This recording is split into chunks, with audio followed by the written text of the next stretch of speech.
Right now, Demi Moore is worth an estimated $200 million, but before the blockbusters, before the record-breaking paychecks, before she became the highest-paid actress on the planet, she was a high school dropout from Roswell, New Mexico, who couldn't even afford her next meal. I'm talking about a woman whose biological father abandoned her mother before she was even born, a girl who moved over 40 times before she turned 14, a teenager who was sexually assaulted at 15 by a man who paid her mother $500. This is not a fairy tale, this is the story of how Demi Moore built a 200 million empire and the millionaire mindset that made it possible. If you've ever felt counted out, overlooked, or like your past is holding you back, stay with me, because this one's for you.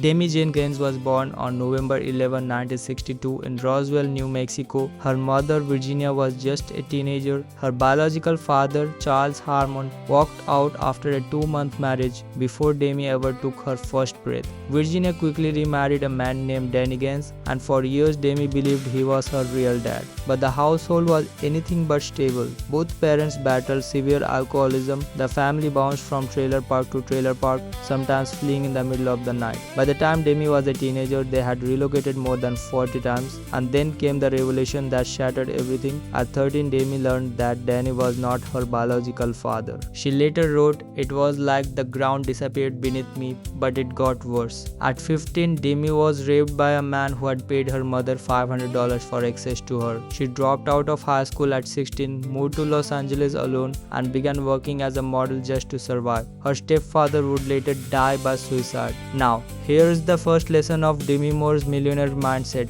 Your past does not dictate your future. She could have let this trauma define her. Instead, she made a decision that would change everything. I am not going to be a victim, I am going to be a survivor.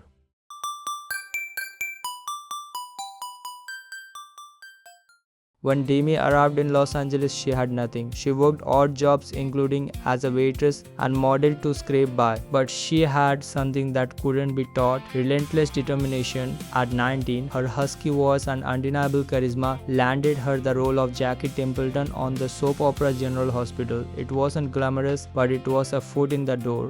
Then came the mid-80s, and Demi became part of a group that would define a generation, the Brat Pack. Films like St. Elmo's Fire put her on the map, but director Joel Schumacher later admitted he stuck his neck out for her because she had no box office draw. Here's lesson number 2: bet on yourself before anyone else does. The Brat Pack gave her visibility, but Demi knew she needed more. She needed a role that would separate her from the pack, and that role was coming.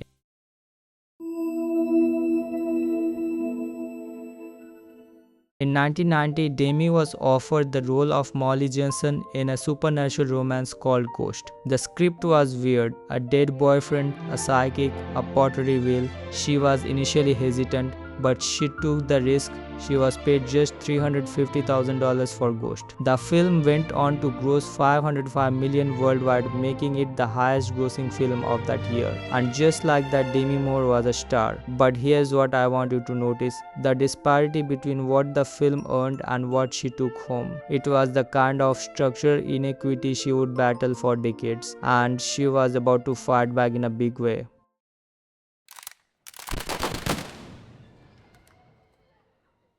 In August 1991, 7 months pregnant with her second daughter, Demi did something unprecedented. She posed nude on the cover of Vanity Fair.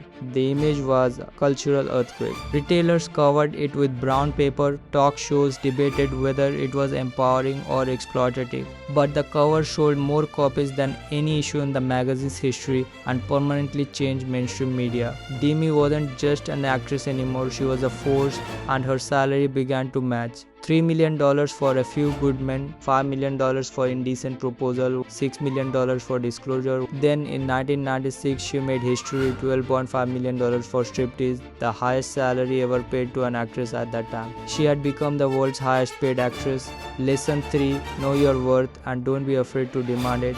Demi broke salary barriers that had held women back for generations. She took the heat, she took the criticism, but she also took the check.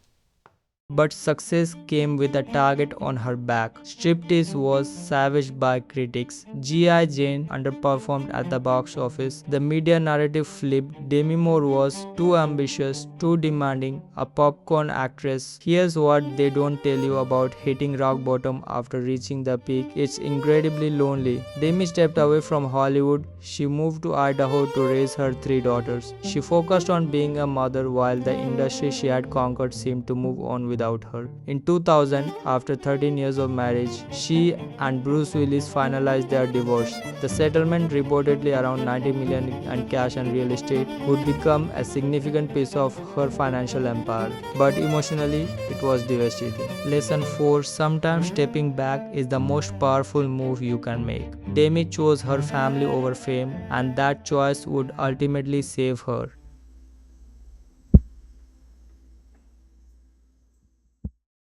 Demi didn't stay quiet forever. She returned with supporting roles in Charlie's Angels, Full Throttle, Bobby, and the critically acclaimed Margin Call. But in 2019, she did something even braver. She wrote her memoir, Inside Out. The book was the #1 New York Times bestseller. In it, Demi laid everything bare: the trauma, the addiction, the eating disorders, the 3 marriages, the miscarriage she suffered with Ashton Kutcher. It wasn't a Hollywood tale all. It was a survival story, and then came 2024, the year of her ultimate redemption. Demi starred in The Substance, a body horror film about an aging celebrity who takes a dangerous drug to reclaim her youth. The role was raw, fearless, and deeply personal. She won her first Golden Globe, a Critics' Choice Award, and a Screen Actors Guild Award, and earned her first Academy Award nomination for Best Actress. At 62 years old, Demi Moore was back on top, but this time on her own terms. She told Glamour, "If something didn't go exactly as I'd like, I now know that was a disappointment, but I'm not a disappointment." That is the millionaire mindset. It's not about the money, it's about knowing your value never changes, no matter what the world says.